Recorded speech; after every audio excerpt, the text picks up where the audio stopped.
Hey, welcome to another one of our events in our continuing series of parent training that we've been having here at Baca Prep. It's a pleasure to have all of these people working for us and consulting for us at Baca. We want to share the knowledge and promote behavior analysis in the community and within our staff. And today we have the pleasure of having two well-known behavior analysts from Western Michigan University, and something about Florida too. But, we all went to the same school together, not necessarily all at the same time. Same influences, and I'm very proud to have the Esch as part of Baca, and they do great things for us. They're good presenters, good researchers, many publications. And these things that you're going to see presented here are examples of things that we and they present at conferences around the country. John is going to start with his presentation on ABA in the home, introduction to ABA in the home. And then Barb is going to kick it in with some speech stuff. Speech development, yes. I knew it had to do with speech, but I didn't have the topic. I thought maybe it was a just grand title that you've been working on, and I say speech stuff. So, without further ado, John? Barb, would you, since we did do this kind of manner, the cards in, so Sure. I'm going to send some cards out, and people typically come to see these things because they have a question, a burning question, and so this is an opportunity to write the question down if you have one, and we'll perhaps be able to get to it if we haven't covered it in the talk. And pencils would probably need some. Come here.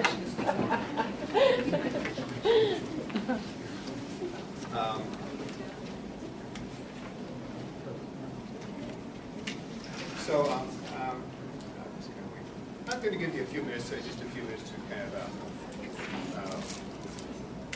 about 3 minutes maybe to go ahead and write your presentation.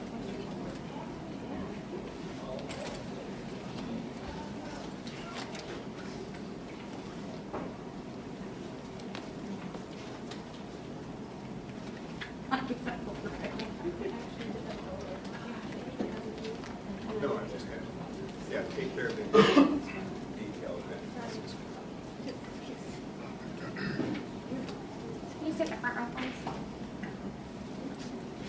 So, I'm just going to go ahead and start a little bit on, just kind of talk a little bit, and then as you're writing your answers down, I have worked, earlier in my career I was a public school teacher, and I worked in general education, special education for a lot of years, and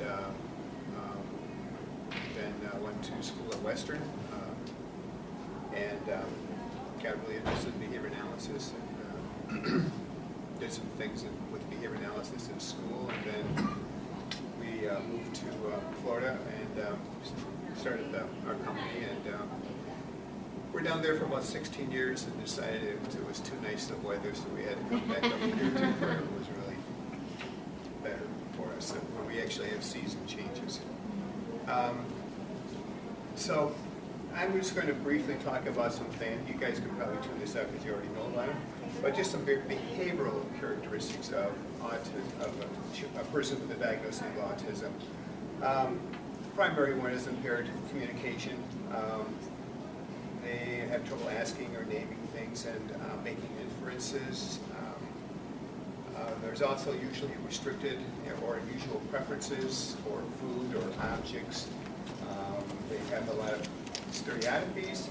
They may have stereotypies, vocal stereotypies, repeating sounds or scripts of songs, or hand clapping is another thing. There's a myriad of other stereotypies that persons with that diagnosis might be engaged in. Also, there's quite a bit of non-compliant, compulsive behaviors is another possibility you might see. And social difficulties or avoidance of people is often common too. Now, the thing I wanted to point out here is that the diagnosis of autism is based only on reported behavioral characteristics or observed behavioral characteristics.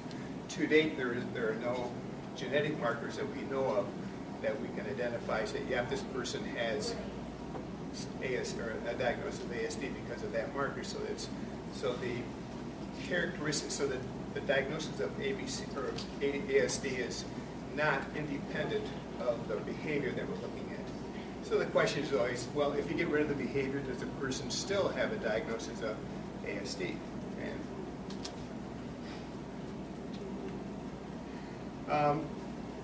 And the ASD spectrum is on a spectrum where some people have very few behavioral characteristics and other people have a lot of behavioral characteristics. And I'm not saying anything you don't already know, but just kind of introducing the topic here.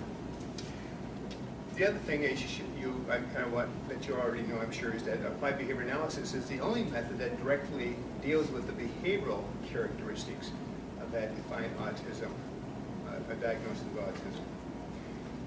Other people kind of purport to, other treatments purport to take care of the root causes or the underlying causes that produce the autism, these characteristics, and so on. But if you're trying to get rid of some of the behaviors that are involved in behavior analysis or in a diagnosis of autism, you want to kind of come to us because we know about that. Let's talk about some common home problems. Tantrums is often quite common. Non-compliance and compulsive behaviors, wanting to have things done in a certain way. And other things that are quite common are eating, sleeping, and stereotypies that often drive parents crazy.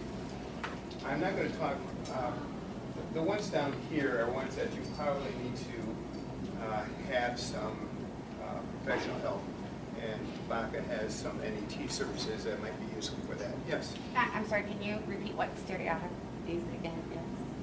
I'm sorry? Can you repeat what that is, what that means? Oh, yeah. That's things like like repeating scripts, Disney songs, and just over and over and over and over again. Sometimes just kind of watching a little segment of video repeatedly. You kind of go so far, you come back, you want to see it again, you want to see it again.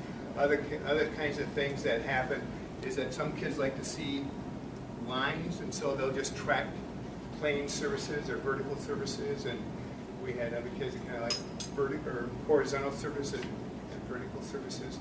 Other kinds of things you see are this kind of stuff, and the rocking back and forth. There's a lot of things that are repetitive behaviors. Some of the things that you can do at the home that are probably the most annoying are tantrums, non-compliance, and compulsive behaviors from other people. And we can kind of talk about, and kind of the talk tonight is more of a focus of that. This talk is not going to be one of detailed procedures of what to do, but it's kind of a conceptual change of how to look at these things. And so let's kind of look at some of the things. First of all, let's look at the functions of behaviors. There's, as you know, behaviors occur because they produce something for the child. Sometimes it's attention, and that attention can be looking at the person, telling them to stop and laughing. More common, it's avoidance or escape. I don't want to be bothered. I want to be left alone. I want my iPad, and I want everyone to leave me alone. Or I want to sit here with my little video script that I'm going to kind of repeatedly play, and I don't want to be left, and I want to be left alone, I don't want to be bothered. Other times it's getting things, like I want my iPad, and so children might, have a hissy fit until they get their iPad, if it's not readily available to them. Food, items, and other items that they stim on to watch a video or something like that.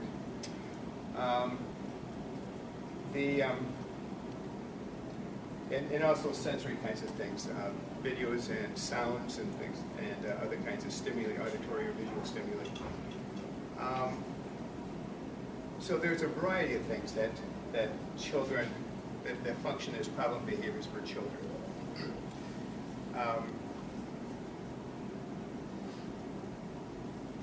just an example, there was, when I was in Florida, I had a 14-year-old child that, well, young adult, young teenager, who, whose parents had figured out that he liked to watch Vanessa White, the Wheel of Fortune. Is that the one?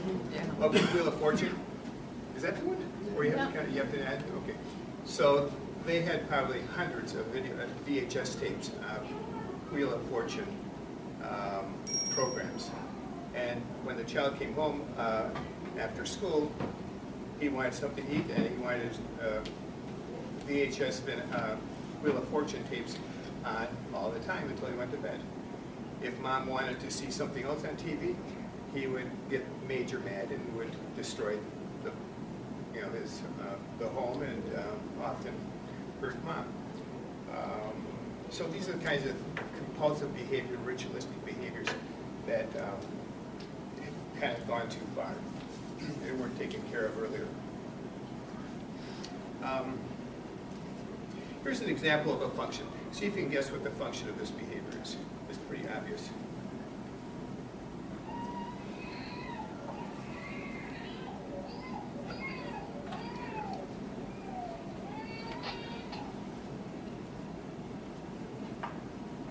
No crying.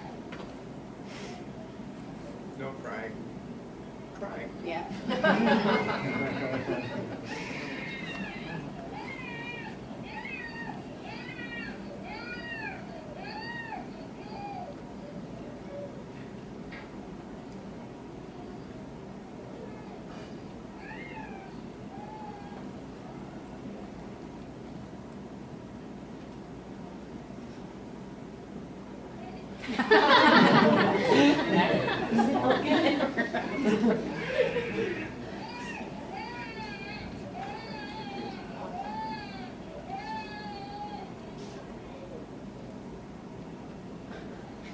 Wow.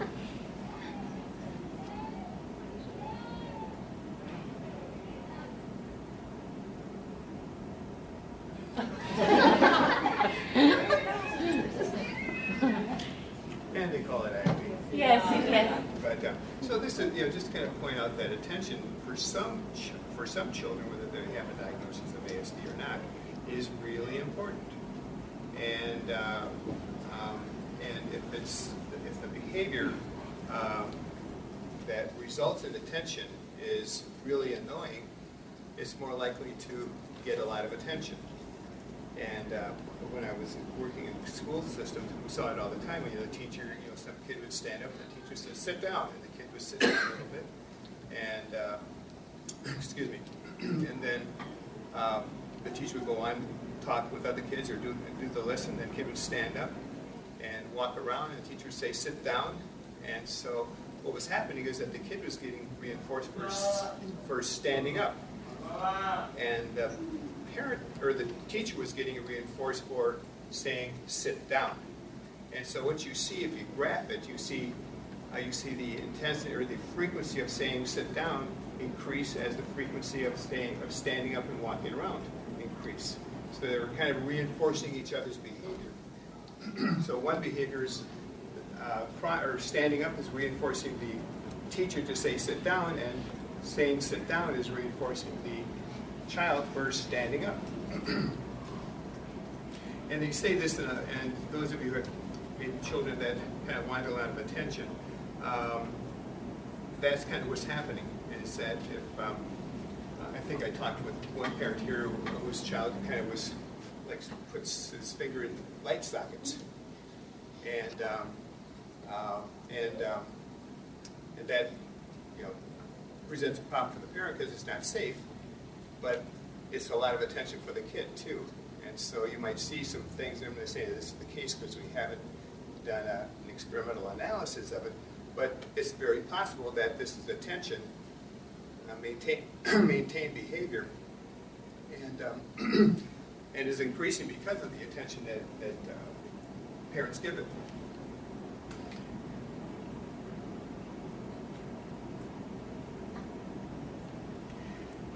So when you kind of see problem behavior, you might want to think about translating the inappropriate behavior. Or sometimes, if the parent is cooking and the child is sticking his finger in an outlet, it may be translated as, look at me, pay attention to me, give me some food. There's a lot of things that it can be translated into. If you were using words, it might be translated like that. Or another thing too is if he's playing with an iPad and you tell the child to come eat or come get dressed and it causes a tantrum, it could be translated as, no, leave me alone, let me play with my iPad and don't bother me. So there's a lot of things you might try to just kind of translate what you think your child would be saying if he were saying words. Sometimes problem behavior simply means I don't know how to do stuff. I don't know how to do things. And I'm bothered that you're asking me to do things because I don't know how to do it. Why are you asking me to do this? Because I don't know how. What I want to talk about now is the context of home. Because you want, before you start ABA in the home, you want to think about the context in the home, the family context. Some families, or all families have kind of several components. There are members of the family, mom, dad, sisters, grandpas, partners, relatives, and so on. Members within the family have responsibilities. Somebody does the cooking, or several people do the cooking, they do the cleaning, they fix things, and so on, take care of the children, and so forth. And not everyone is necessarily assigned to the problem, or to a family, or to a responsibility, but there may be several people that do it, or one person that does it. Other things that there are family interactions. Members have interactions with each other. They play with the younger siblings, they help mom or dad, they do chores, and things like that. Lastly, there are often house rules where, and the rules may be either written or non-written, but there are expectations of members within a family. And when expectations aren't met, family members let each other know about it. So here's the family. Let's just say this is kind of a family of four. There's a mom, dad, and a couple children. And families have learned to give and to get and give reinforcement from each other. They talk to each other, they laugh with each other, they help each other, they play games, and they support each other when problems occur. The double arrows here indicate that reinforcement, all these things are going one way to one person, and they're coming back to the other person. So it's a mutual kind of things. They're reinforcing, or they're helping each other, they're laughing with each other, they're talking with each other. So when you have four people doing that, then you have a lot of interaction with the family, where they're laughing, talking, helping each other, playing games with each other, back and forth, a lot of interaction. Sometimes you have a family that is together, a typical family, but you also have a child with a disability. And often what you see is one of the members of the family is not participating in a family unit. Often it's one person that is kind of giving all the things to the person with a disability, and nothing's coming back into the family. So the families aren't really kind of working together, and the child is often maybe just left alone. The other alternative is that the child with a disability is more or less controlling or ruling the family by tantrums and self-injurious behavior, so everyone is paying attention to the child, and that's how he participates in the family. So you can think of problem behavior in a family as just being, hey, this is how I know how to participate in a family. It's not how you'd like the child to participate, but this is what he knows how to do. So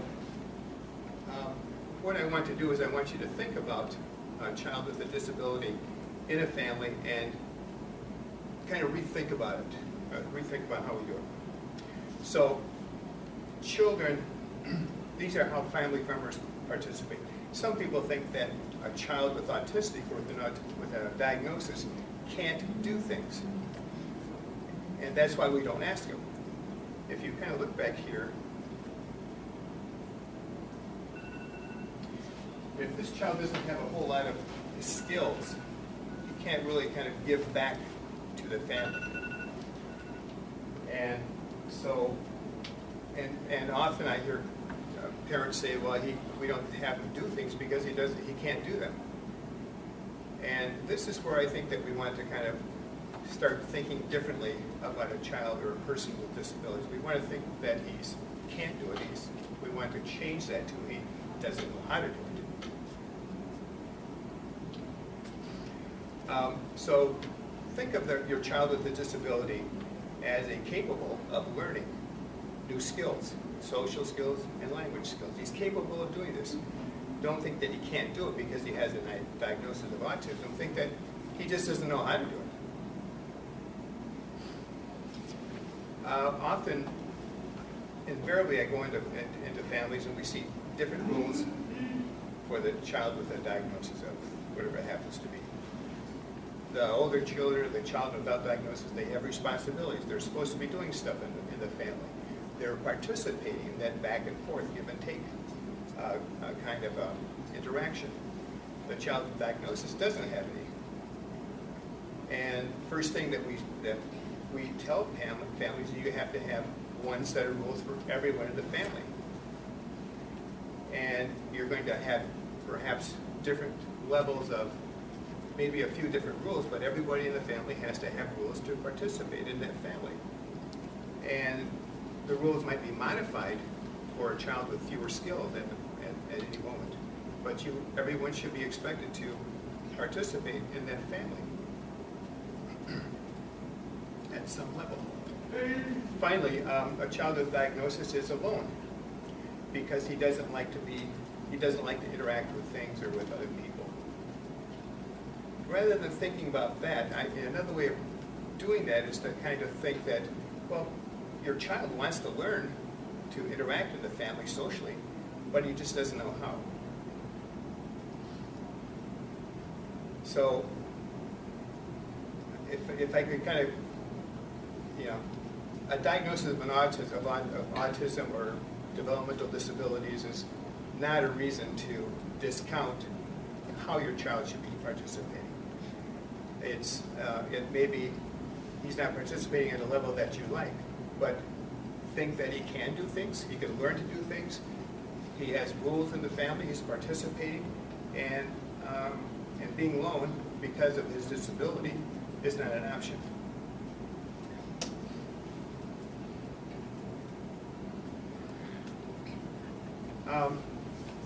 So what you want to do is you want to start thinking about teaching your child to be part of a family. And some of the things that you have to teach them to do is, and we can help you get rid of some of the tantrums and things like, and tantrums and other kinds of problems that make them separated from the rest of the family. But think about what can we do to help this child learn to be a family member. You want to take a long view on this. Don't think it's going to happen in a week, because it won't.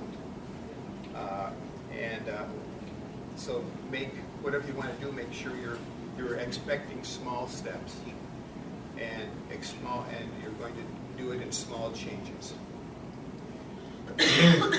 Also, you want to stack the deck for success. You want to start with easy tasks that a person can do. And you want to do it with short interactions so that it doesn't become really problematic or aversive for the child. You want to stack, kind of make sure that you're going to be successful and that the child is going to be successful in doing whatever you decide to do to help the child become a member of the family. So, let's look at rules, family rules.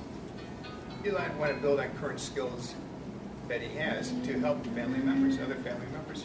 For example, you might help with toys. You might teach the child to put away toys, to get his toys out, other kinds of things, or even how to play with some of the toys that he has. You can develop family rules around food. You have to put away the cereal. Your job is to put away the cereal, put away the table, like the plates or the spoons, and you have to carry, I don't think I meant to say soap. I guess I Put did. that into an example. Laundry soap into the house. And so just kind of simple little things like that, that a child is going to be part of a family, and start thinking about how you can kind of teach your child to become a member of the family by doing small little things like that. And one way of doing it is just making a list of kind of main things that happen in the family, toys, or with kids especially, toys, food, and routines or clothing. In laundry, you have laundry kinds of things, so they can help put away dirty clothes, their own dirty clothes. They can sort undies from, not undies, but undies and socks. When they take the laundry out, they can clean, or when the laundry is done and the clothes are dried. You can teach the child to put wet clothes into the dryer. To pull his t-shirt down and dressing and things like that. There are a lot of things that you can do to teach your child how to participate in the family, be a help, and then also to become more independent. What kinds of activities? Well, again, you want to build on certain skills and to interact with the family and interact during routines. We do a lot of things in families. We have meals, we clean up, we get things to take to school, we pack lunches. So all of these things are routines that typically happen during a family. And you can teach your child to participate in those family routines so that he's just not off stimming someplace, or she's not off stimming someplace. He's actually there helping out. Leisure kinds of things, to sit with dad and look at a book, put a puzzle together, and other kinds of skills that the child has learned at VACA or on his own. So just think about the routines that you have in your family, and then to encourage your child to become part of that. Again, you're going to think about small steps and short periods of time, and keep expectations low.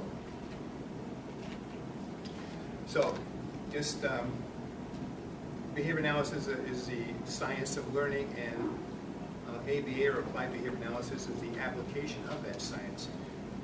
That is just a slide I put in there for some other reasons, though, but it's there. So let's look at some of the methods of what applied behavior analysis is. You want to have clear targets. So what kind of clear targets are we talking about? Well, specific teaching steps, lots of practice, at least 1 or 2 activities a day, and rewards for learning. Now, rewards are kind of important. They're the most important component of any teaching that we do with the child. And they could simply be just a return to a preferred activity. Like one of the things that children that are like to engage in a lot of stereotypy, and they have no other skills, that's the reward that we give them. We let them go back and do some things that they like to do all by themselves, and they have no other skills. But at the same time, we're teaching them new skills, so that will compete with the stereotypy eventually. Social kinds of activities, you can do tickles and hugs and snacks and things like that. Also, there are just a lot of maybe just kind of typical kinds of things like rides in a car, going someplace, going for a walk. Outdoors. Praise, again, is another thing that you want to make sure that your child is doing. We have a child here that was that finally figured out that she wants to be a big girl and participate. And so we talked to her about being a big girl, and she's getting lots of praise from mom for being a big girl and acting like a big girl rather than like a small little girl whose behaviors were problematic. And that's working out quite well for the family. So, let's start with clear targets. You want clear objectives or targets of which you want your child to learn. Sit with dad and look at a book. Help pack your lunch. That could mean like put your lunch in the lunch box. Get the bread out when we're making the sandwiches. Put the turkey on the bread. Just small little things like that your child is responsible for. You want to pick up have him pick up his toys and put them where they belong. Again, a very small little thing that you can teach a child to do. Put silverware on, or put the silverware on the table. You could use it with a picture model where you want them to go. Put dirty clothes, or take the dirty clothes to the, or dishes to the kitchen. And take plates out of the dishwasher and put them someplace. And in other words, small steps, think small steps. Okay, you want Dad, sit with Dad and look at a book for 1 minute. And then after 1 minute, you can maybe go a little bit longer. Help pack. Has anyone ever trained a dog or anything like that? To sit? It's kind of like that. It's the same. I don't mean that your children are animals, but it's like that. You just kind of get a little bit of behavior and reward it, and then get a little bit more behavior. Help pack lunch. You're going to put the sandwich in the lunch box. Once he does that, you get another one. And get some bread out so we can make the sandwich.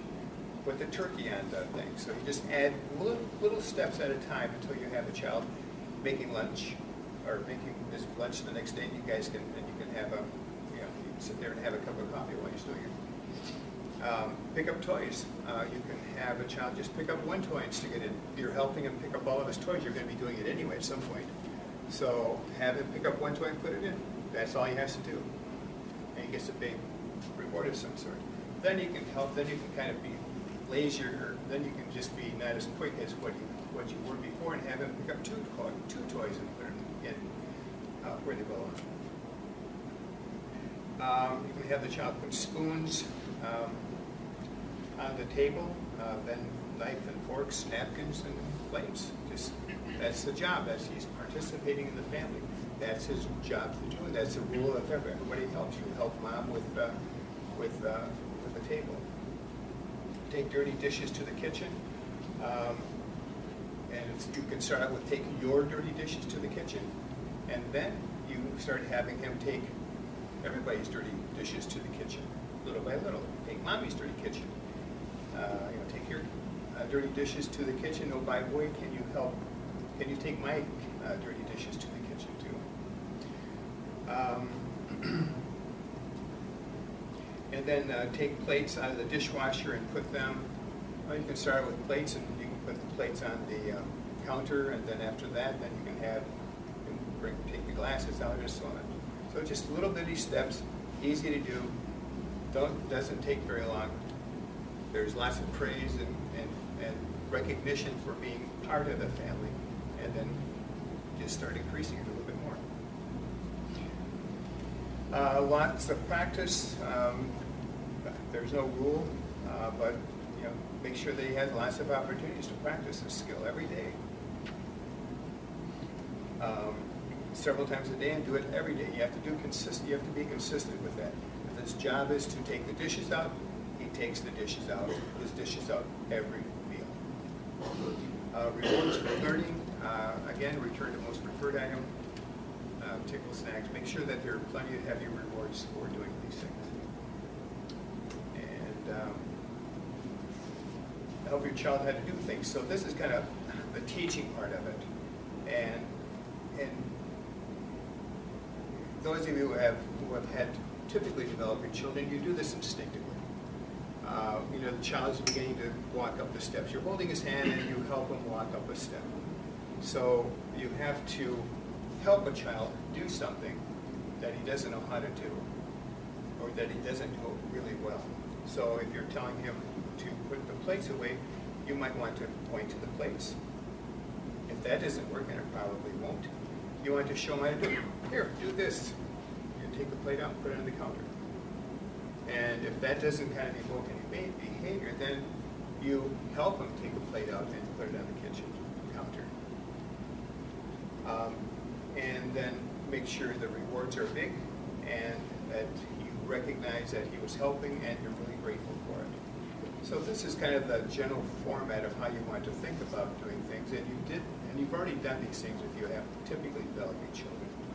You help them put their shoes on, you help them do a lot of things. So these are not skills that you don't know. but these are skills that you maybe don't use with a child with a disability because he's not grateful for it.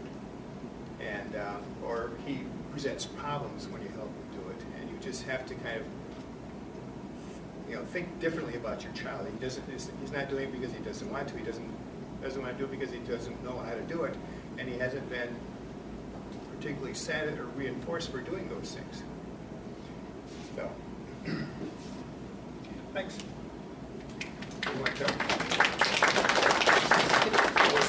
Any questions for John? No? Yes. Okay, sure.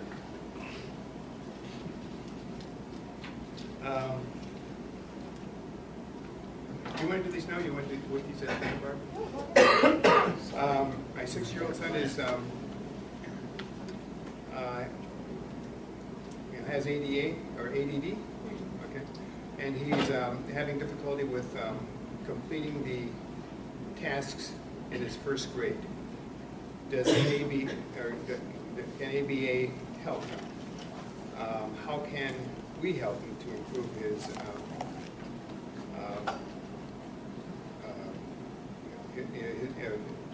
behaving in the classroom? He does a lot better at home. He seems to be overwhelmed in the classroom.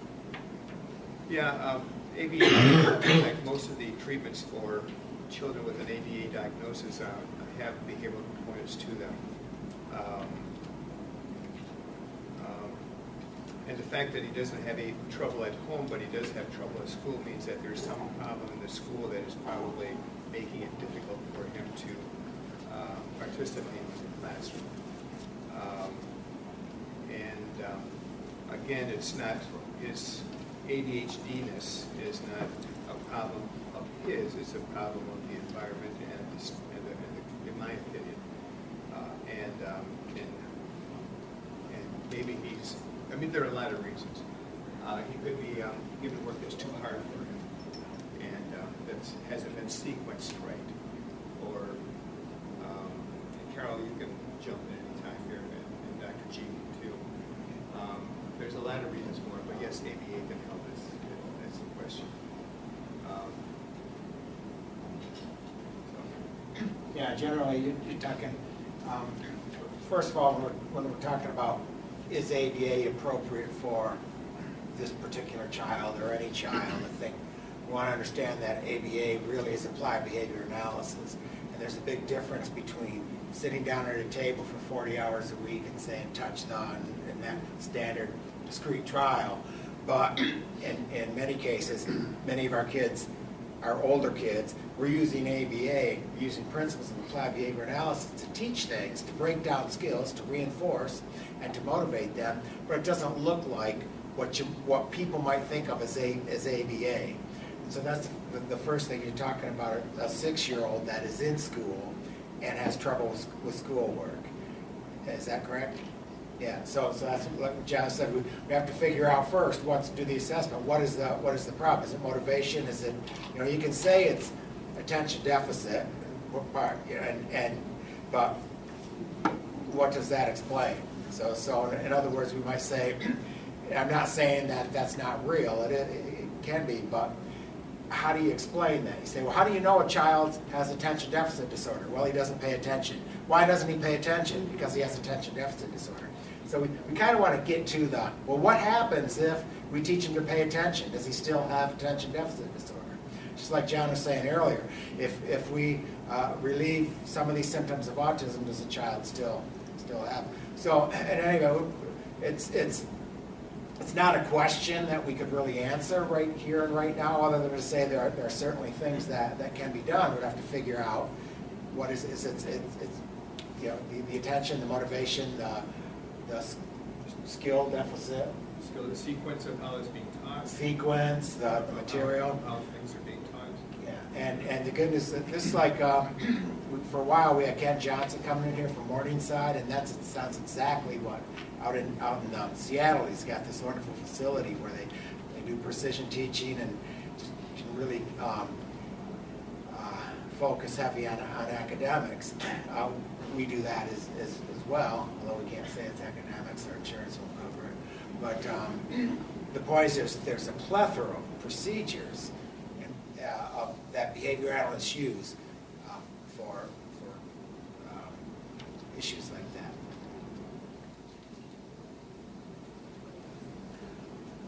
John, one of my friends has a question, even though it applies to me as well. Oh, one of my friends. You know, everything applies. You have a behavioral plan. You didn't touch on it in this, but loss of reinforcement for doing something against the behavioral plan. You're driving. What would you recommend to the parents to do if they do something they shouldn't be? You know, mine would be SIV, and this other child's case it would be cussing. So they're doing it, the parent's driving. What would you do? Yeah, I really can't come up with any quick answers with these things because, well, in the first place, it would swim with the dolphins or something like that. But but it would be unethical for me to try to give anything without telling you what to do without any kind of assessment of what's happening. It's other things that are going. One of the things that I had a child that was in Florida that was very low functioning, and his mom would just kind of literally grab a hold of him when she was a single mom, when she went to the grocery stores, and drag him through there and kind of throw things in the grocery store and then keep on going. And she was in and out of there in 15 minutes, so she sometimes got everything that she needed. Often she did not get everything she needed, and so we worked on walking to the grocery store. And so we had to give them something else to do other than to just kind of walk down the aisles and clearing the shelves, the tables, or off of the counters, because that's what he used to do. And that's why she was holding on to him. So we gave the child something else to do that he enjoyed doing it, and we reinforced him for doing it. And that was pushing the cart. His job was to push the cart, and we gave little food rewards every time, and that pretty much solved the problem until he got to the checkout line and he swatted some woman in the bottom. So we had to work on that one. That was just a later one. But in terms of walking the store, he was pretty good with that. Kind of some kind of a food reinforcer as he was doing something else. That was helpful. And there are, no matter how good of a job everybody does, there's going to be situations that you say, "Wow, hunt." There's some situations that you're driving, for example, and the kid's in the back of the car, and of course we can't speculate without knowing, but you're kind of stuck in a sense. So you can't always react to everything, and you don't want to beat yourself up because you couldn't. It's the long run. My first rule always is try not to reinforce that behavior. Now not that behavior, because I don't know what the reinforcer is, but any behavior. But you can't always do that, because what if it's attention and the behavior's running out in the street? You can't. And so sometimes the kid wins, or sometimes you have to reinforce the behavior, and then you sit back. I always say, sit back and analyze, because to do this good, you're going to make a lot of mistakes. We do it all the time. We're tinkering with kids and say, whoops, I shouldn't have done that. I should have reinforced, but instead I tried to get one more response, and he busted me. So that happens. So now I adjust. And that's like what John said. What John said is a classic. People ask all the time, "My kid bites me. What should I do?" And my response is, "What John said, I don't know." I say, "Come on, Doctor Know-It-All." I say, "You got to know. My kid throws things off the table. Should I make him pick it up?" I'd have to know. I'd have to do that functional assessment at least. Is time out good? Well, is it? The whole analysis has. That's what's good about what John's talking about. He wasn't. I don't think John mentioned any specifics here of like when your kid does X, you do Y. That's not how we want to operate, unless we're talking about what reinforce. When your child does something you want to see, reinforce. Now, what that is and what that reinforcement is, because time out, John gave an example that I'd like to elaborate on a little bit. When I was in 7th grade, I was a bit of a ham, and I was an attention seeker. And I had this math teacher who was about 22 years old, and boy, I rolled over her. She was, and she did not have good control of the classroom. I was in trouble all the time. I was out of my seat, pulling the girls' hair, spit wads, the whole thing. And I was standing in the corner. I was reprimanded. I had to stay after school and write sentences. Writing sentences is a waste of time. Since I insist on talking and goofing off in math class, I must stay after school and write sentences. I still remember that to this day, so that had quite an effect on me. And my friends got a big kick out of that. They thought my math teacher was cool for thinking of that. But I'm standing in the corner, and I hated algebra, and I fooled around too because I started to get behind. Here's back to the repertoire. My repertoire started slipping. I wasn't understanding it, and so I'm going to what I know. That's goofing off. I didn't have the other repertoire. So I'm standing in the corner, time out, right? I'm standing in the corner saying, those fools are doing algebra. And not only am I getting out of algebra, but at that point in my life, I'll admit I'd be embarrassed if I had to do this today, but at that point in my life, I thought I was pretty cool, standing in the corner. And the ultimate was getting my name called over the loudspeaker. Send Barb to the principal's office. I say, see you later, suckers. So the teacher is thinking she's trying to punish me, but she's not. I had another class, I had a nun, and I was a perfect angel in that class, and I have the scars on my knuckles still now. But she had a different, not that I recommend that, but it's all about understanding that. No, I just think that sometimes it helps as parents if you're just trying to consider maybe what's the payoff for the child.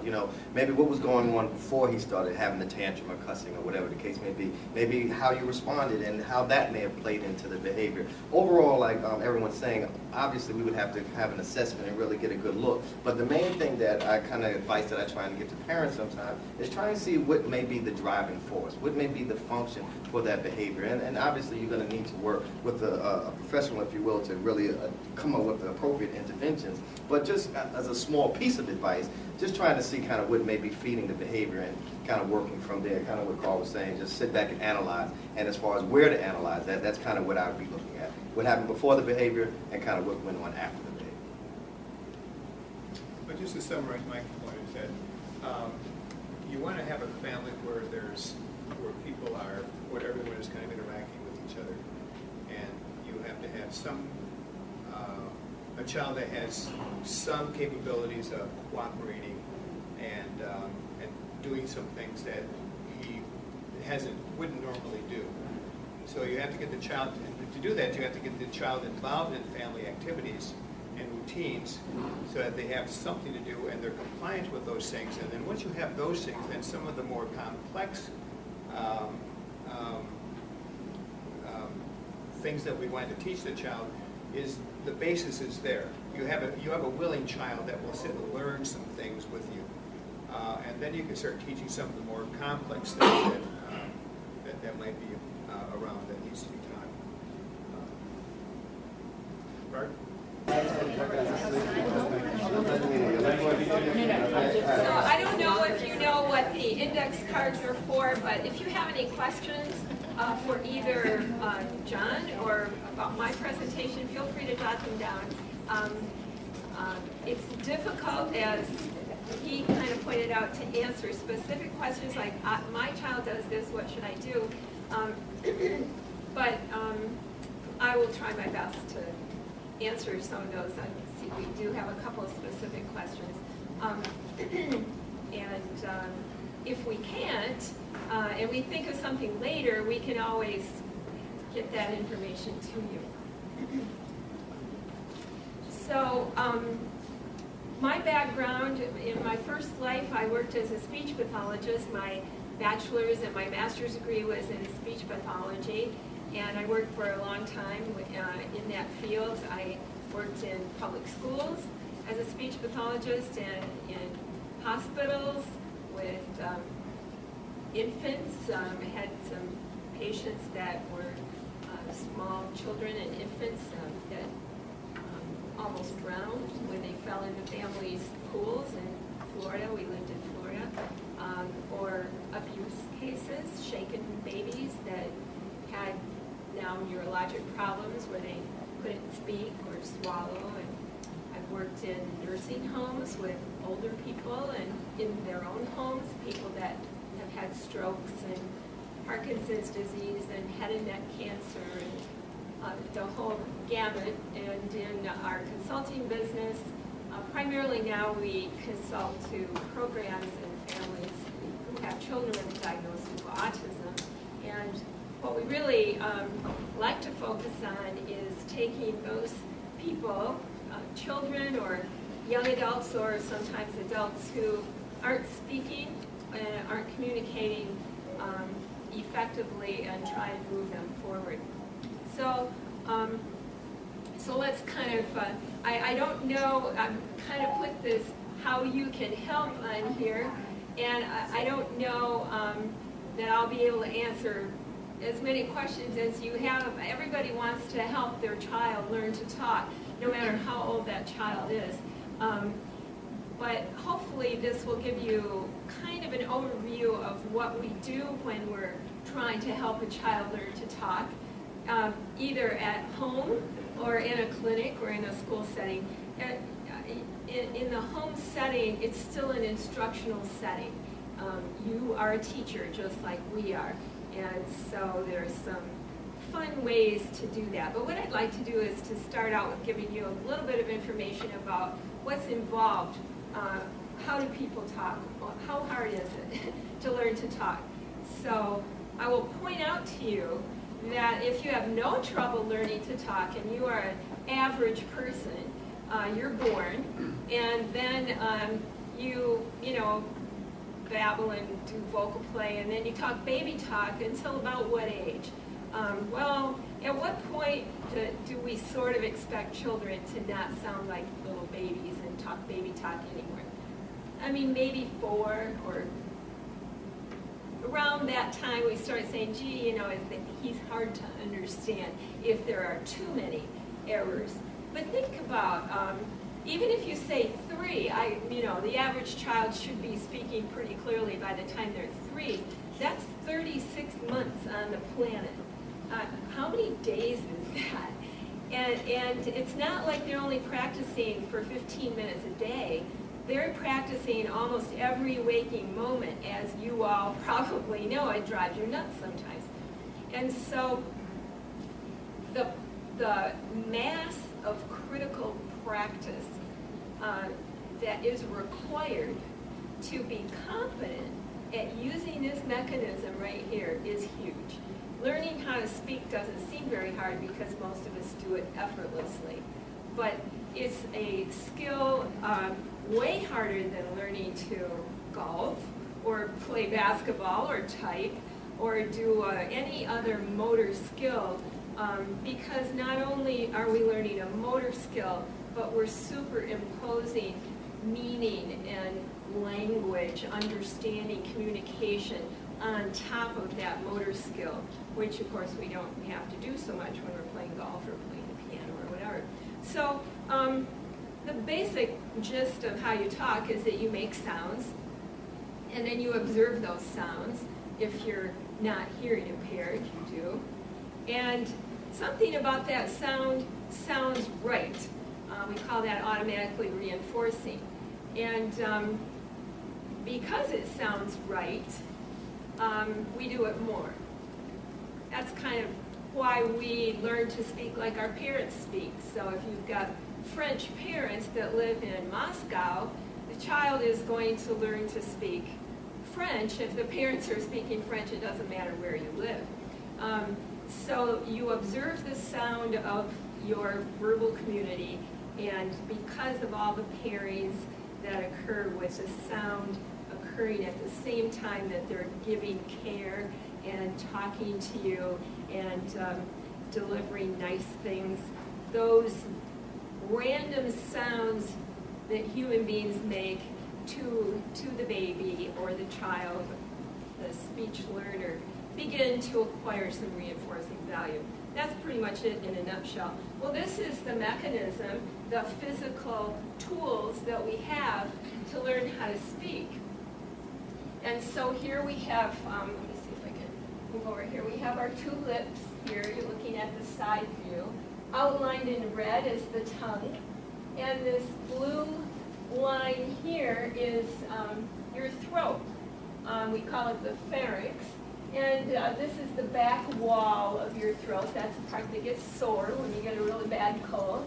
This is the roof of your mouth in yellow. And then that part that's hanging down is called the soft palate. And in English, that part has to stay down like it is so that there's air behind it along that blue line, so that the air that comes from your lungs can go up through your mouth and into your nose for 3 sounds in English. N, and ng.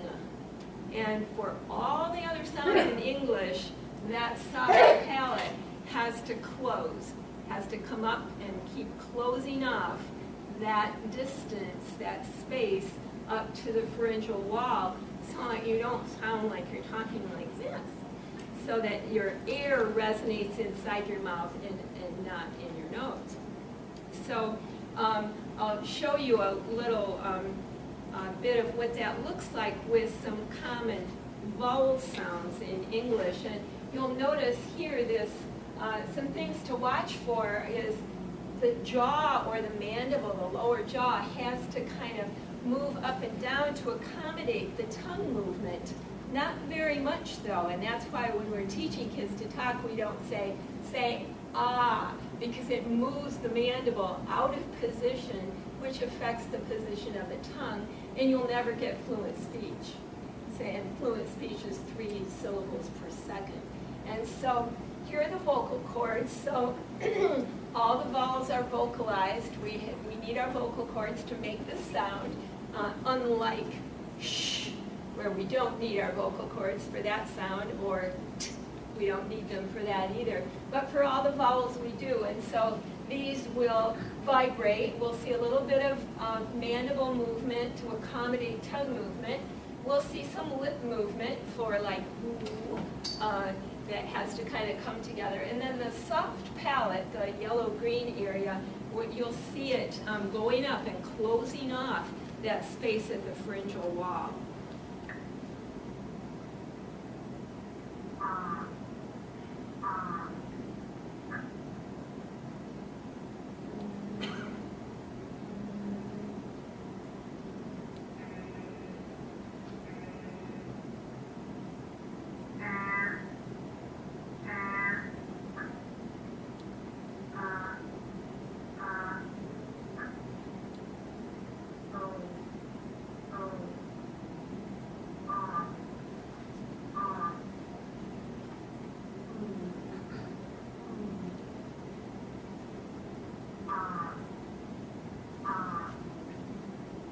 Okay, so it's a well-coordinated, well-oiled system, and that was just for one vowel. And look at all the things that had to move. The tongue, it's hard to teach vowel sounds with kids who aren't saying very many sounds because they can't see the difference between where that tongue is for ah and where it is for ah or I. Whoa, who knows? This is what the system looks like when it all works together. My husband's singing. I love to sing French art songs. It's probably my favorite type of song to sing. I'm a big fan of Debussy. I also love operas. I love singing Donizetti and Mozart and Strauss. But when I listen to music, I tend to listen to hard rock or classic rock music. And one of my favorite bands is AC/DC. And my favorite song is probably Back in Black, which I'll listen to over and over again in my room. Really need to update this. I hope this gives you an appreciation of what we're asking your sons or your daughters to do. It's darn hard, and it goes very quickly, and we want it to go quickly. We don't want to teach them to to repeat syllables or to echo, we call it echoing, syllables slowly. And so we don't teach things like, I want cookie, please, because that will produce a speaker that talks like that. And so if it's too hard for them to say a whole bunch of syllables at once, we kind of we clip it off and make it shorter for them. This is just a page from the assessment that we give here at BACA. VB-MAP milestones on the left are all of the skills that we assess. And the most important skill from my perspective tonight in what we're talking about for speech learning is the echoic skill. And we test that at the level 1, and these are skills that are acquired by typically developing children by the age of 18 months, and then by the age of 30 months. Most 30-month-old typically developing children will have most of the skills at level 2. And then the skills up at level 3 are usually acquired by the age of 4. And keep in mind, then we send them to school. And so all of these skills are foundational for all the learning that we expect children to do from the time, whatever they are teaching in kindergarten on up through when they leave school at grade 12. And so from the echoic skill, with the echoic skill, why do we do things with our baby children to try to get them to say what we're saying? Well, because we want them to practice using their vocal cords, using all this laryngeal musculature, and then we continue to do that on up to 30 months, and we call that baby talk. But lots and lots of back and forth interaction. If we have time, I'll show you a couple of cute videos of babies and parents interacting and what that kind of sounds like. But keep in mind that after 30 months of practice, and we don't test it at the upper level because for typically developing children, they already have all the echoic skills, that is, say what you hear by the time they're 30 months old. But that's enough. These are all the skills that they learn. And you start at the bottom and you go up. So what we teach, when we start to teach, are you able to see this here? Okay. So we start with vowels. And not consonants, but vowels. Why do we do that? Because that's what typically developing children start to make.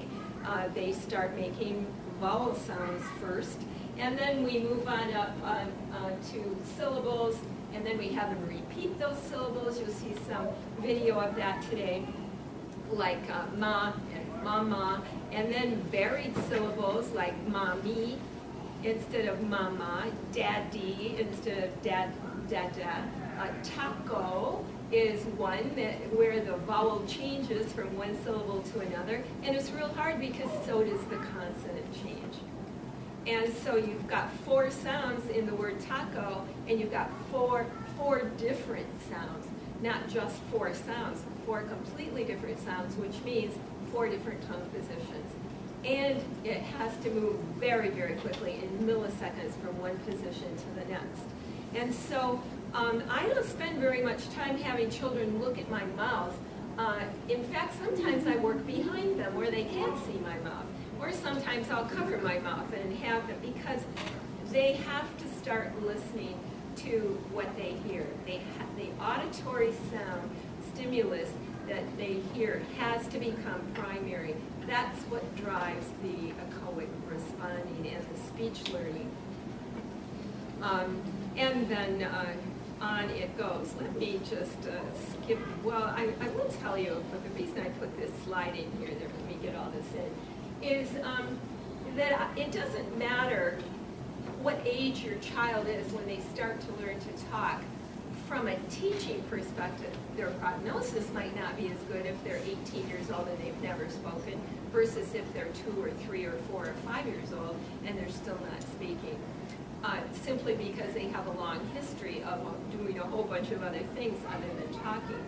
But keep in mind, sometimes people will say to me, well, this child is 7, and so we should be working on sentences.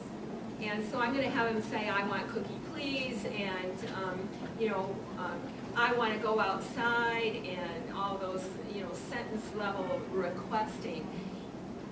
We have to look at what's their current skill.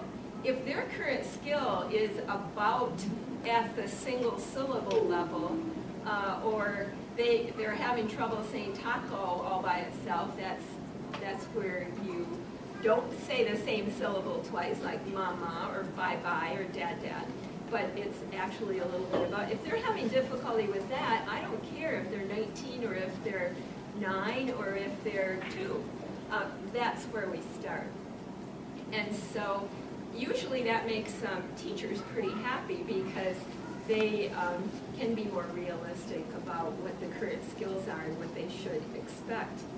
So this is, the little red dots here are instances of children, typically developing children, making sounds in their waking day. Well, you can see that they talk constantly. Mommy, mommy, mommy, daddy, daddy, daddy, look, look, cookie, cookie, cookie. And I know when our granddaughter was little, she went through that stage where all she did was name things. Wall, lamp, rug, and so on and so forth. We thought, boy, I wonder how long that's going to last because it's not very functional. But when kids go to school, here's typically the speech practice they get. They get 20 minutes in the morning and 20 minutes in the afternoon, if we're lucky. Or maybe they get 30 minutes on Friday, or something like that. So it's so out of whack relative to what normal amounts of practice is, that this is what I tell people when I consult, like here at BACA, for example. If the child is here all day long, and speech is a priority, which it is for most of the children who aren't speaking fluently, not all, but most, I say to them, I want you to work on speech for 2 or 3 minutes, and I want you to do it 20 to 50 times a day. Oh my goodness, I can't possibly do that. They don't say that at BACA. They know they can't say that here. But sometimes I'll say, if 5 minutes goes by, then you should have a minute of speech practice. And if I give a lot of different examples, maybe that one's too hard to remember. How about out of every minute you do 10 seconds of speech practice? Or how about every 10 minutes you do 2 minutes of speech practice? Something so that they start to think about, ooh, I should be sprinkling this in like salt on my mashed potatoes or pepper on my mashed potatoes, not just like a big glob of practice here and a big glob of practice there. So, I'd like to talk with you and show you some videos now about the 3 typical kinds of kids that get referred to me, and I think that this pretty much covers all the bases for any child that would qualify for speech therapy or that would be concerned about their speech. So there's the first one that I call an early speech learner, and they don't have any real speech. They might not repeat when we say ah, or say pizza, or say mama, say dad, dad, or say up, say go, and they don't say anything. So this is the hardest child to work with, because if you'll at least say something, throw me a bone here, I can shape whatever comes out of your mouth. But if nothing is coming out of your mouth, I got no behavior to change.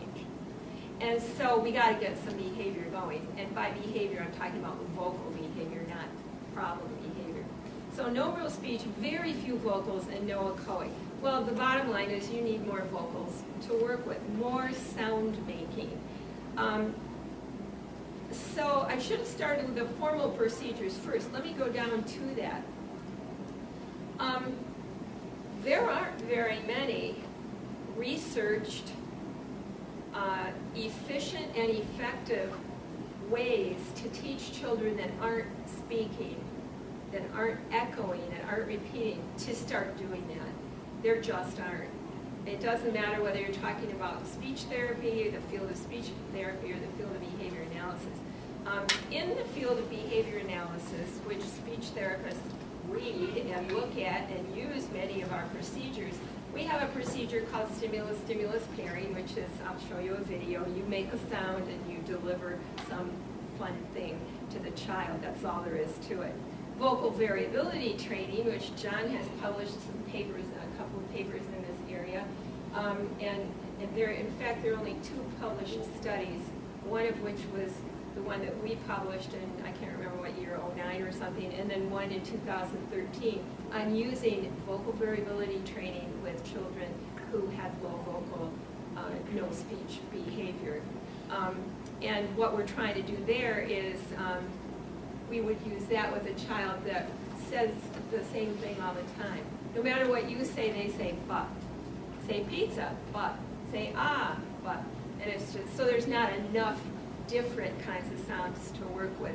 And then there are some other procedures that we don't have a whole lot of research on yet, but we can also track a baseline of how many vocals do they make during the day. We might click the number, or we might watch them for an hour and write down, that's what I do, write down exactly what they say.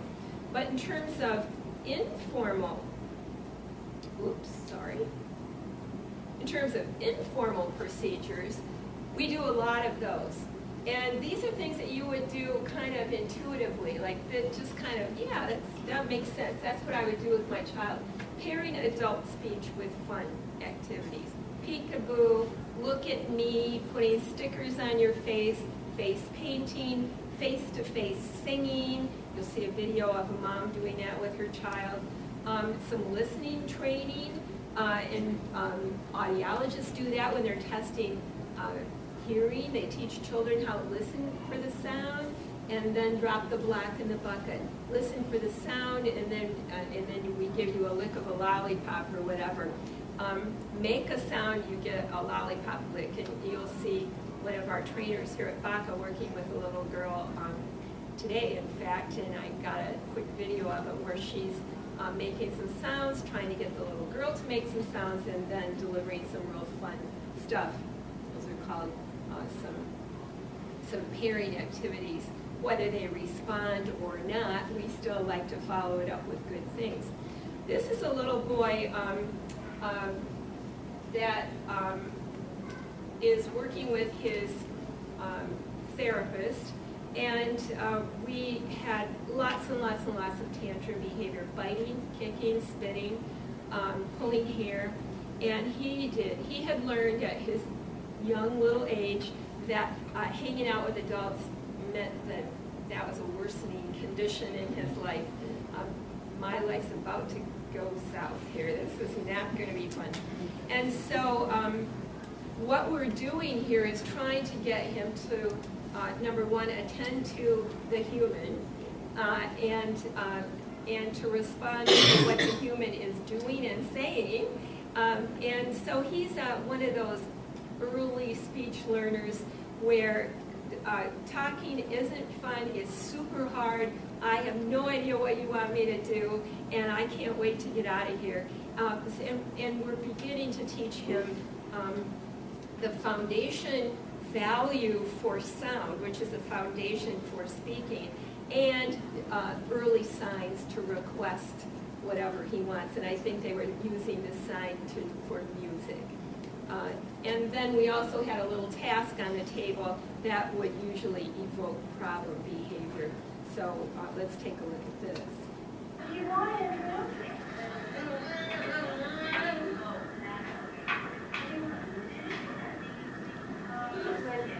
clap your hands together. Clap, clap, clap your hands. Clap your hands together. La la la la la la la la la la la. La la la la la la la la la la. Oh, oh, oh. That's it. Do it. Got it. Sing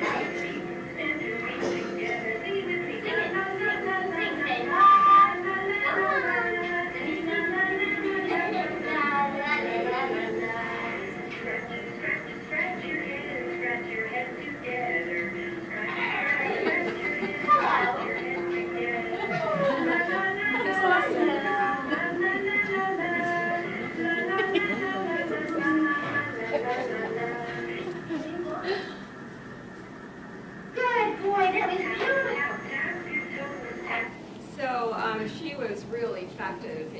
helping him learn that badness isn't going to happen if you hang out with the adult, and the bar is set so low for what it was he had to do.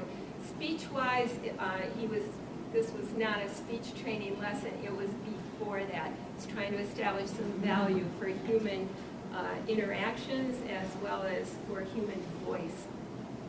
This is a little boy that's older. He's 8, I believe. Has not yet learned to talk. He's got a really cool therapist that he's working with, and again, the bar is very, very low. He's not reliably echoic. That it means that lots of times you ask him to say something and he won't say anything at all. It was almost Halloween when this video was made, so she was using sounds that then she's trying to morph into the word Halloween. And I will say, with lots of these kids, we have severe problem behavior often, or if we're lucky, moderate to mild problem behavior, because it's functioning as communication.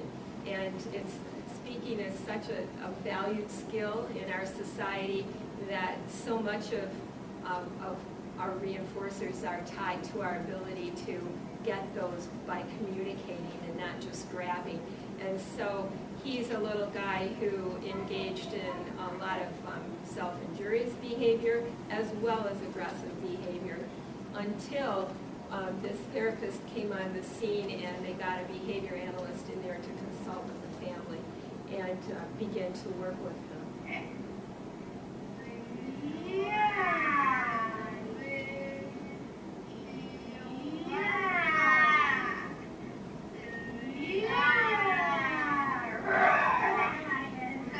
Like a lion or a bear? What the? So he had some responses. He could answer lion and bear, or bear.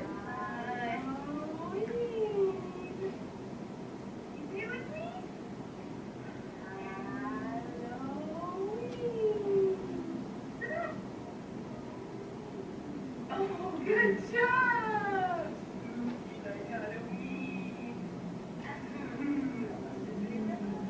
Ready?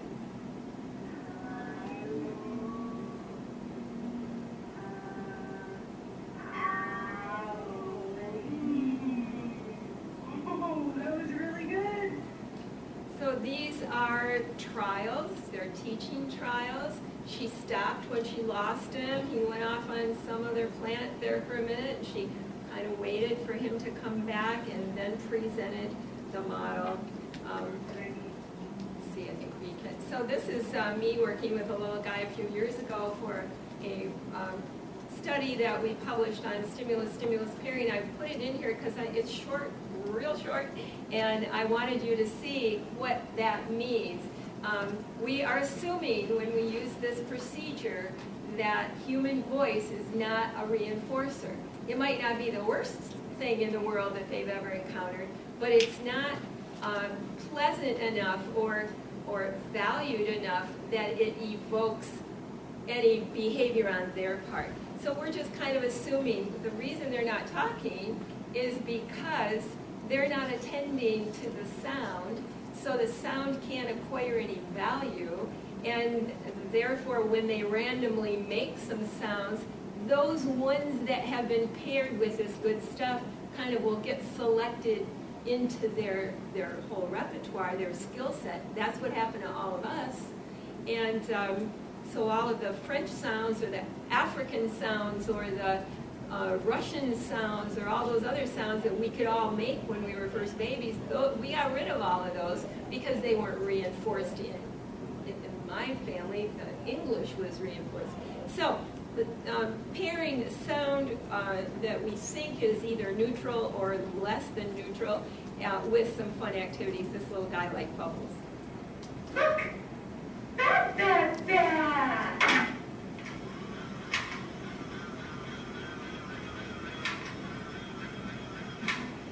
That's it. We do one every 5 seconds or so for about 2 minutes. Do something else, come back, do 2 minutes of SSP. The child doesn't have to do anything. all we're trying to do is get that halo effect, a little bit of pairing. This is some pairing with swinging with a little guy where we're making sounds while he's swinging. Isn't that nice? Isn't that fun? And then she stops the swing and she runs one, what we call a request trial or a man trial. She makes the sound and waits for him to make the sound. And so we do that every once in a while, even if they're not doing it yet, because we want to probe, are they almost there? Can we stop doing the pairing and just go right into request training? You take that. Yeah. God. God.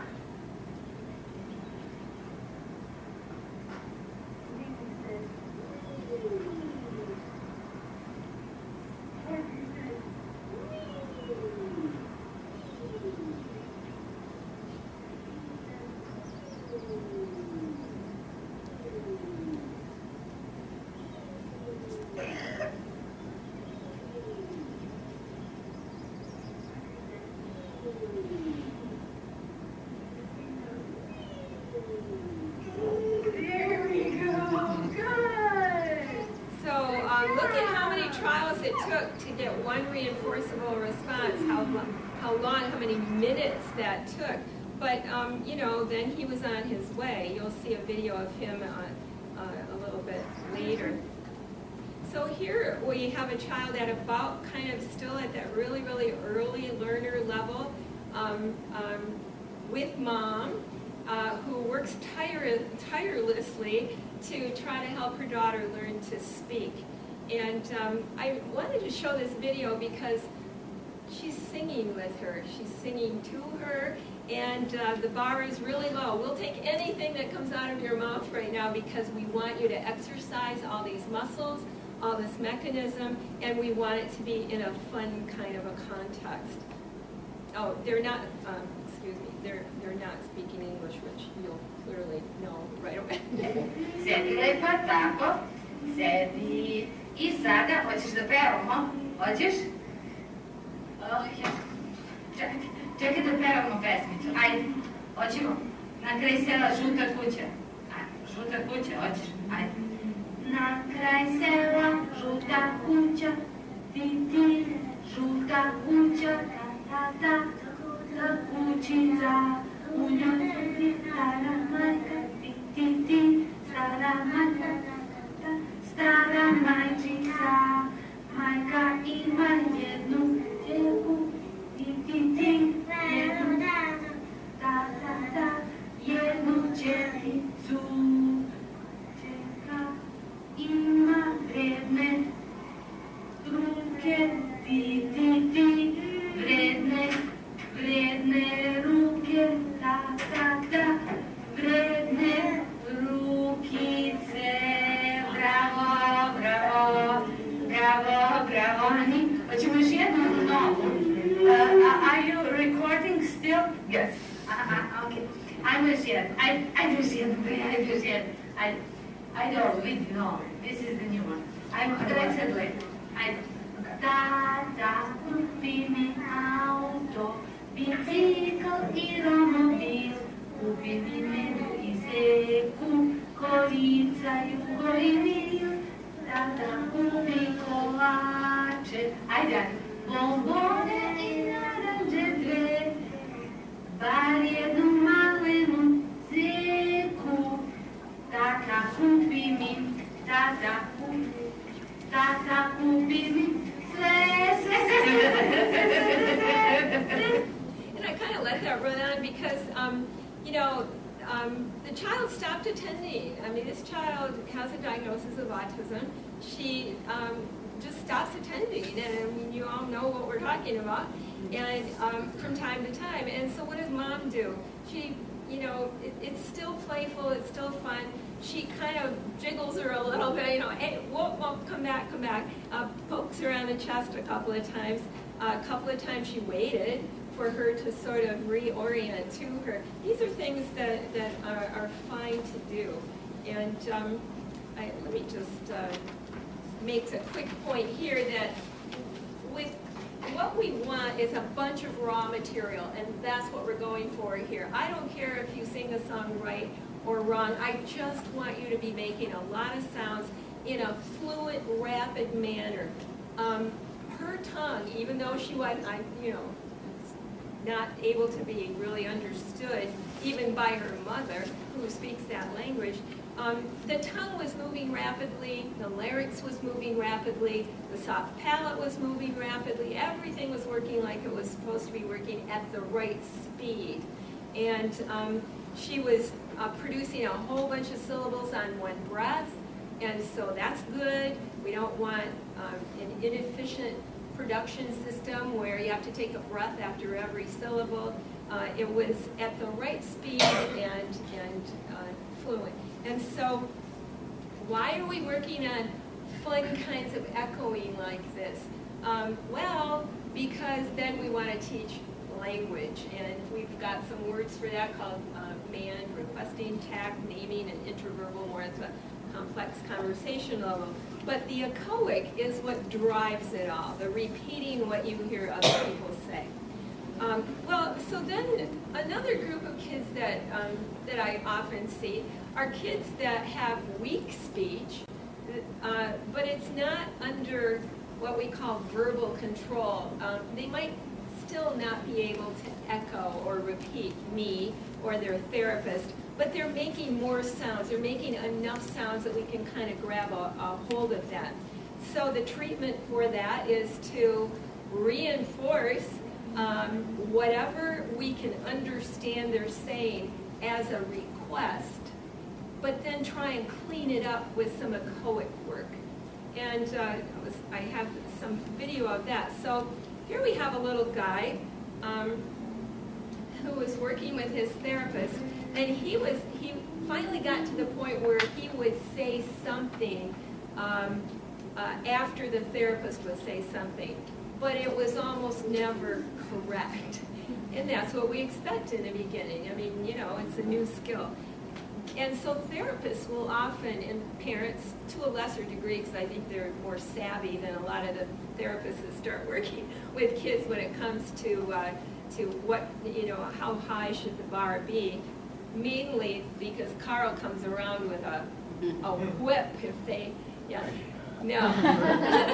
But I just think that, I find parents very realistic when it comes to this kind of thing. Hey, they're trying, they're making some sounds. And so I said to the therapist, reinforce anything he says, if he says it after you say it. So that's this one.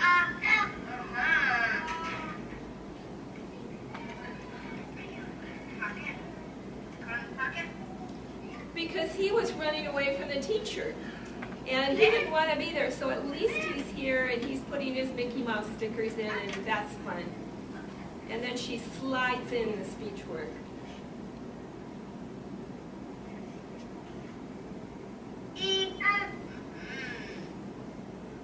And we're also not throwing a whole lot at him too fast, because we mostly want him to think that he's having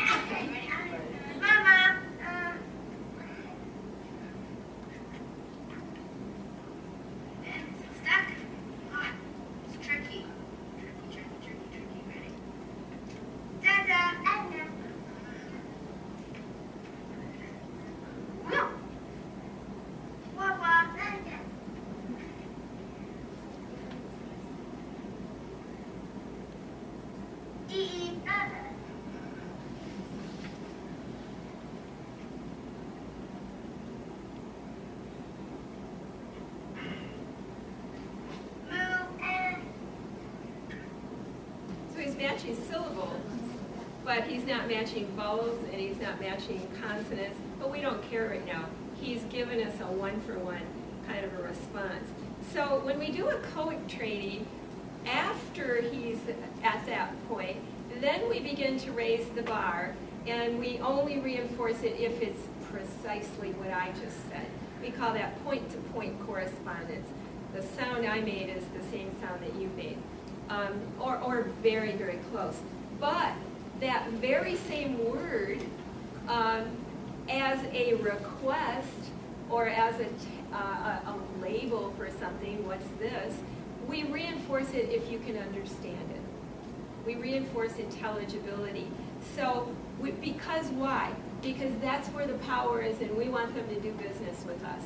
We want them to really get hooked on the power and the fun of language and interacting in a language-rich environment called humanity, if it's at all possible.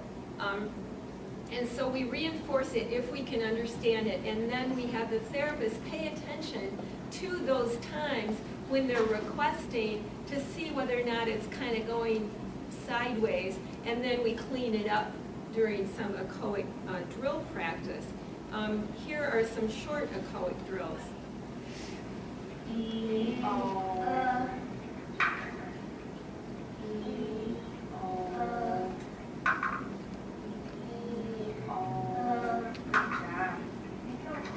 the little guy that was in the swing that we saw a few minutes ago. Here he is again with his teacher. And for those of you that think that you need, 6 years and 2 degrees from university to be a good ABA therapist, no, what you need is good ABA training. This is a violin teacher who happened to have available time in the summer and is probably one of the best ABA therapists. She learned her lessons very, very well. She didn't have formal university education, but she had some really good training, and she got it together really fast. So this is an example of longer runs with just echoic practice. And this guy loved little plastic discs in a bucket, and so I don't like to interrupt the echoic work by giving them a cookie because that slows me down. And so we very early on, and we're now doing this with some really young ones here at Baca, we might make a mark on the board, or we might drop a bit of a cookie in a bucket. It's a little holding bin, and then you can have it all when we're done, and that's what we're doing here. You will see her look off to the side.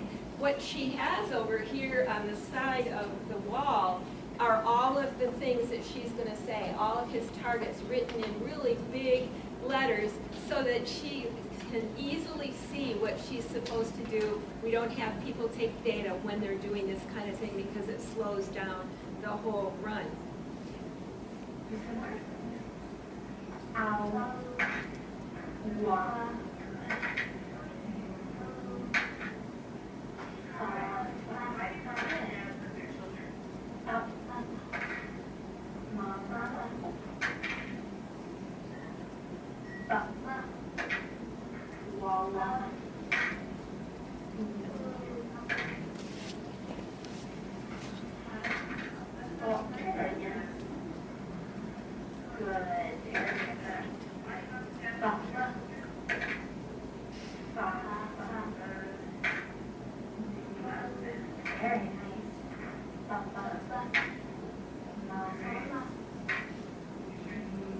Very good. So once he got to this point, what we had to do was to increase the length of what it was he was saying, because he was one of those that would move that lower jaw way out of position. Fa, fa, moo. So we increased the load, the responsibility on him. Instead of saying mama, say mama one, or fa-fa one, or fa-fa two, or go bye-bye, or whatever, or what pizza plate, pizza pie, two pizza please, so that he had to say more things faster, and that got rid of that problem.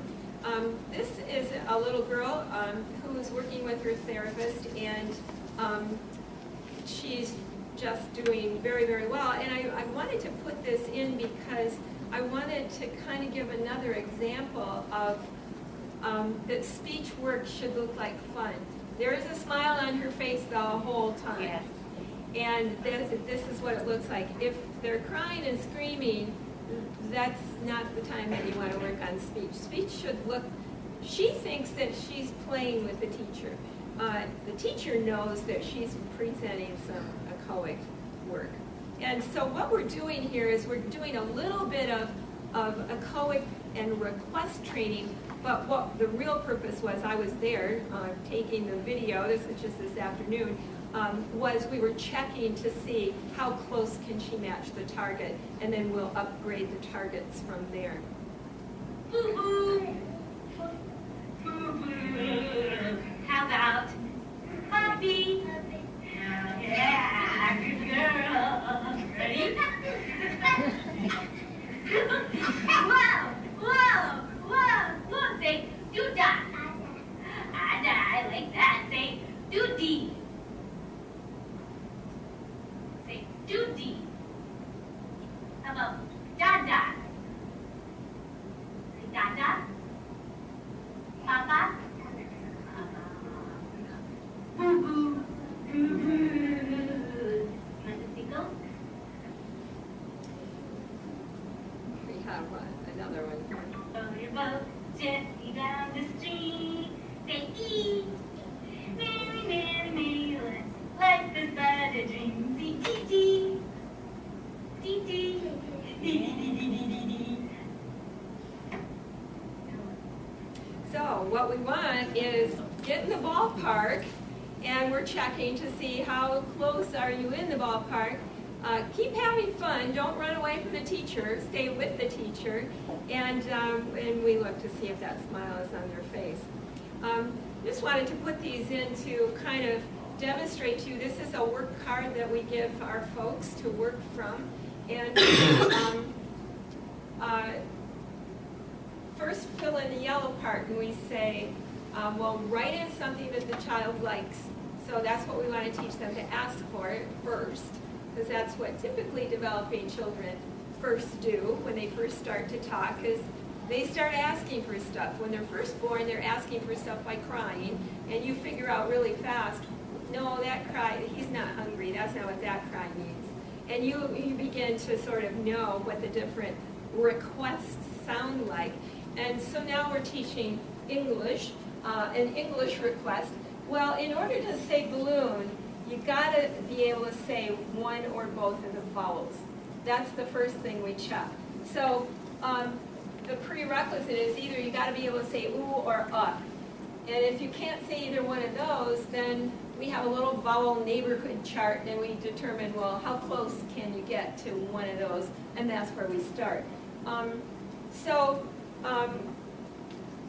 With this example, the child learned to say echoically, and so that now becomes our echoic target, the next step up. Because if they can say how will they ever be able to say balloon? Well, you could just teach it by saying, say balloon, say balloon, say balloon, say balloon, and the step is too high. They can't reach it, and so we have to have easier steps in there. So the target is ba, and we work on that through some of those echoic drills, like you saw that violin teacher putting or like what you just saw with Perini working with our little gal. And as soon as they can do that, that now becomes the word for the request. And we tell everybody, when you hear ba, she's asking for balloon. Reinforce ba with access to balloons. But we don't want to stay there, and so during those echoic drills, we're now going to work on ba-oo, ba-oo, ba-oo. And as soon as they can do it echoically in some of the videos that you saw in play and in echoic drills, that now becomes the new word that we will expect. And we know they can do it because we taught them to do it right here. And so in situations where we know they want the balloon, we now say ba-woo, and they're going to keep saying ba because that's what's been reinforced. But they also have this reinforcement history of getting reinforced for saying ba-woo. We've reinforced that response, so they will quickly begin to do that, and then we upgrade this one, and then it becomes the new target, the new word, and we tell everybody, forget ba-oo, now she's got to say baloo, and now we're moving up to balloon. And so this stair-step fashion is I often write these, we call them shells. You can call them anything you want, but it's kind of these successive approximations to better and better, closer and closer to the target. Here's one for Cheeto, where we start with E as a prerequisite, and then that moves, and then we move that over to the echoic target is now EO, while we're reinforcing this with access to Cheeto. Every time they say E, we give them a Cheeto, and then we work on this echoically. Now this is the new word for Cheeto, and so on and so forth. So therapists find this pretty easy to kind of keep in their head how to do it. So that was the method that we used to teach this little gal. This is the one that was singing with Mommy. Her voice sounds way better in singing than it does with requesting. It becomes really quiet. The echoics aren't very accurate. And so what we're doing is, what Mom is doing is teaching her to ask for chocolate. The word that we're using is yada for chocolada, and we're using an echoic prompt.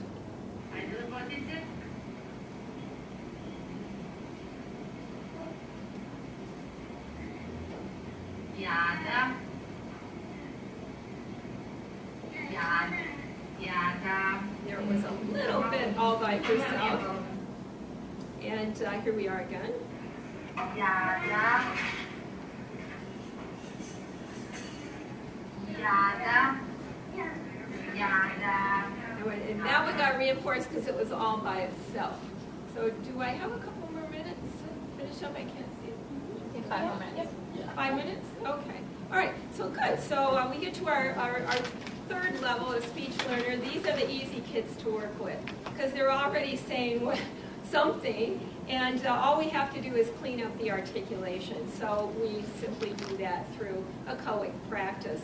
Here's an example of a typically developing little girl. You can't understand almost anything that she's saying, but you can tell that she's talking. She's talking baby talk, having a conversation. How will she get better? Through echoic models that the parents and her other caregivers provide for her.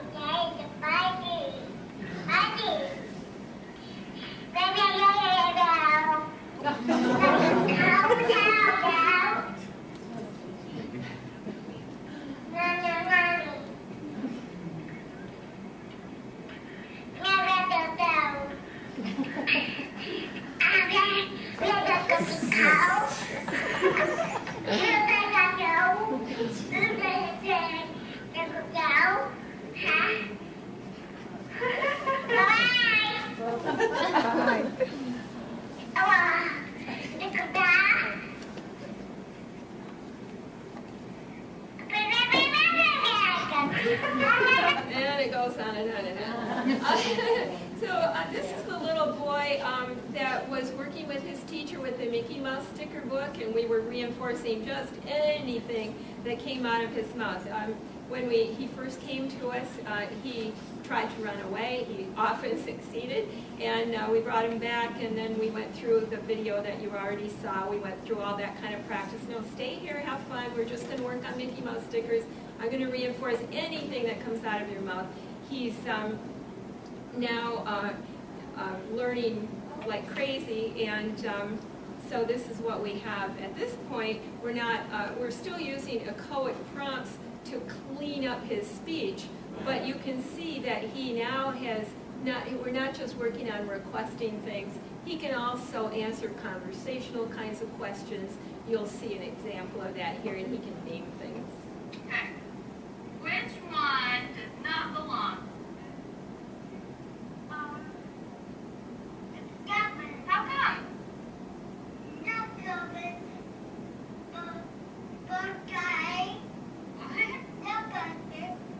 The dolphin doesn't belong. Do you know why? Why? Because these are all what? People. They're all vehicles. Is the dolphin a vehicle? No. No, that's silly, isn't it? A dolphin. You know where a dolphin lives? How big? Where does it live? How big? Where? There.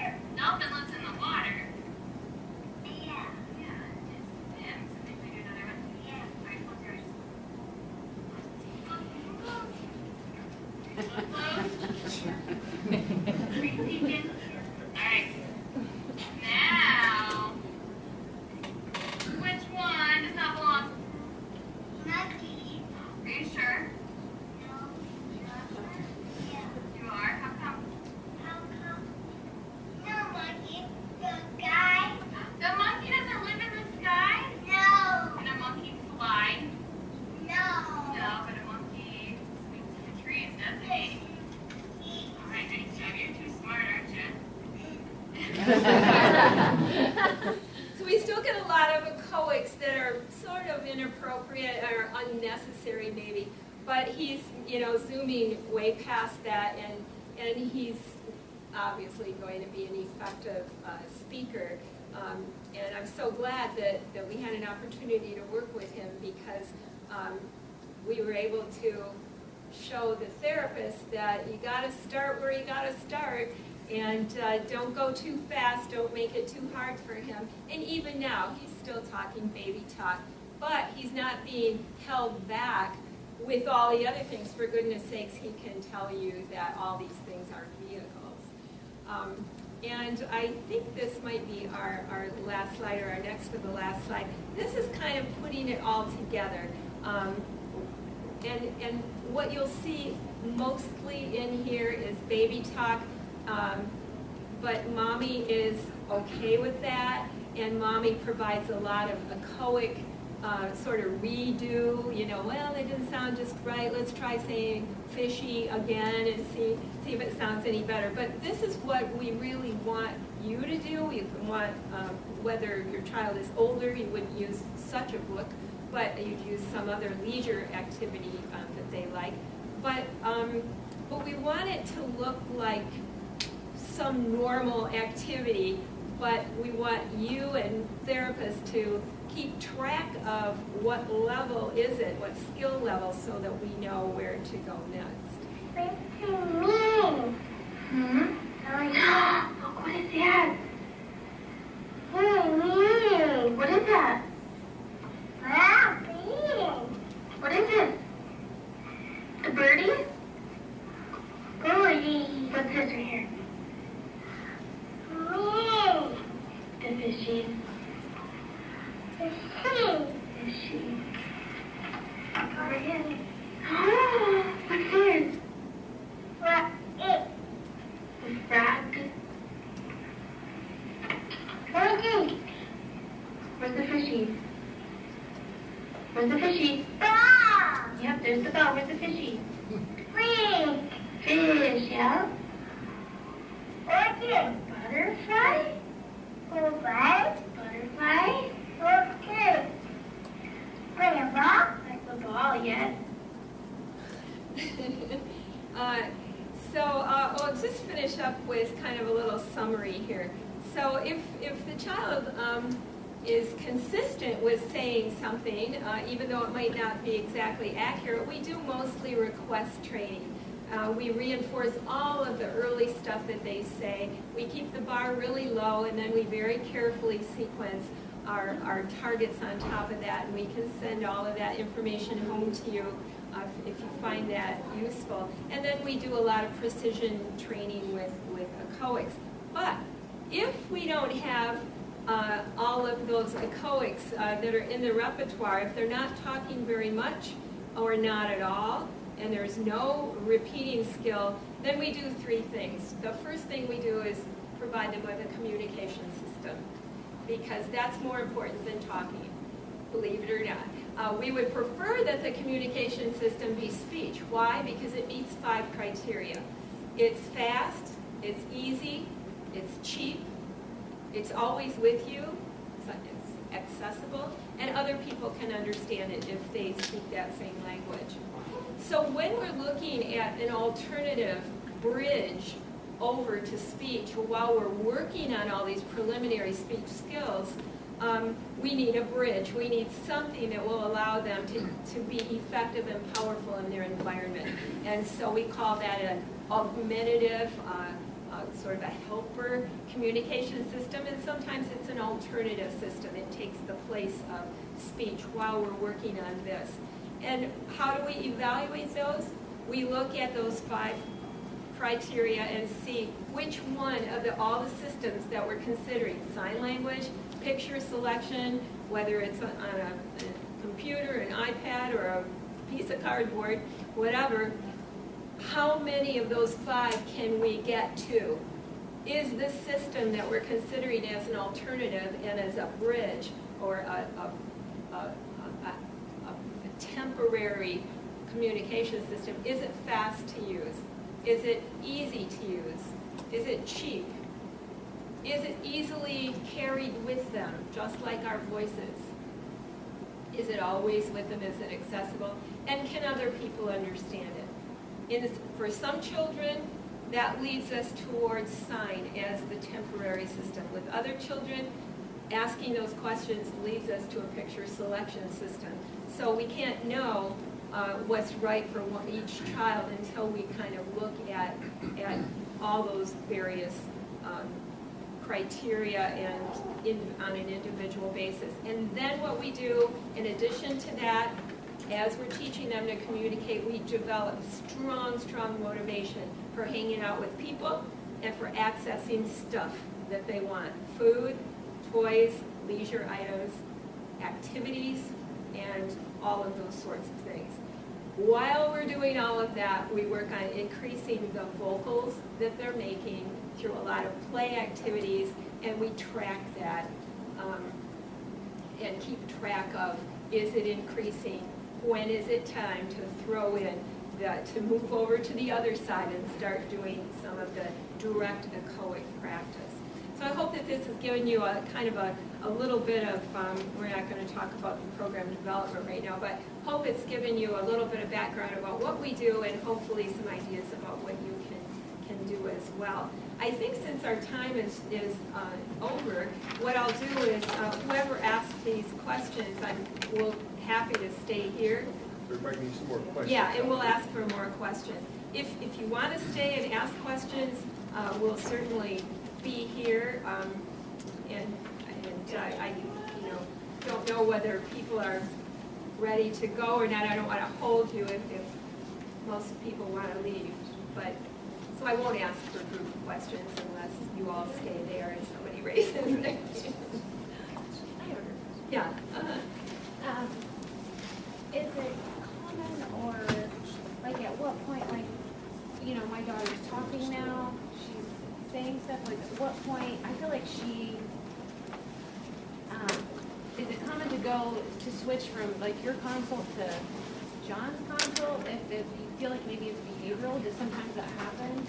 Oh, Barb is, Barb does the same stuff that I do.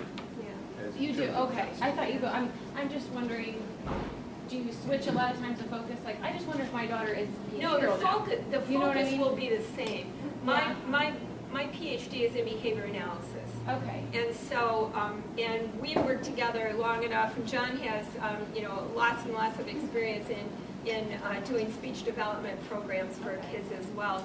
And for example, if Mark Sundberg came to consult with your child, he would be able to knowledgeably speak about speech acquisition as well as language acquisition and behavioral concerns and so on. I think that those decisions about assigning certain consultants to certain cases are not specifically based on any one particular skill, because I think when Carl put this team of outside consultants together, yeah, we do all have certain different backgrounds, but we also all have a very strong common thread of behavior analytic procedures for whatever it is that we're doing. Which would include remediating problem behavior as well as jump-starting speech and language. Because I'm wondering at some point if the child is talking and then they just look bored, like you know what I mean? I just wonder when is it more behavioral and when is it more like, yeah, just like they don't, when does it become more behavioral rather than they can't, like how do you know the difference? Because I feel like when I'm asking them I to do can't stuff, do it or I don't want to do it. yeah, like I get that. We blank stare evaluate a that lot. all the time. Yeah. Yeah. All of the consultants, all of the therapists, that's one of the first things that you learn to do as a behavior analyst. And we don't always guess right. I mean, that's why we do what Carl has trained everybody to do that works here at BACA, and that is to analyze, analyze, analyze. Keep trying to figure it out, because it's not that we know all the answers, it's that we know how to analyze to get to the best educated guess about what it is we need to do. The difference between a skill deficit, like why isn't the child responding? Do they not know how? Can't they even, they just simply don't know how to make the response, or they don't want to make the response. And I talk with the folks that I consult with about that every single time I come, because it's not uncommon that folks will not know. And so we ask, take our therapists and so on through that process of how can you find out, what do we have to do? And so we do that, and we train them to do that. But that's kind of an ongoing skill that you learn. I'd like to add something there.